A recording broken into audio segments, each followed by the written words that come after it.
الان که این بحث میوه ها و سبزیجات توی اینستاگرام ترند شده،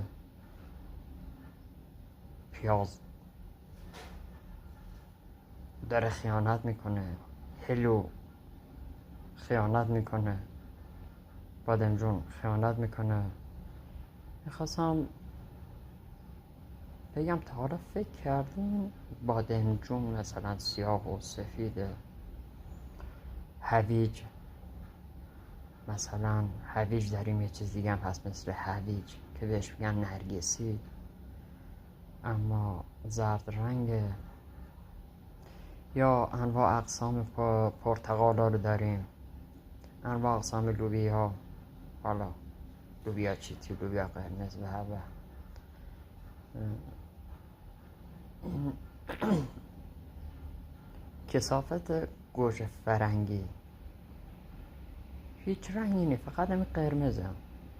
مدل های مختلف هم من ندیدم، فقط همین یه مدله، همش همین رنگ قرمزه.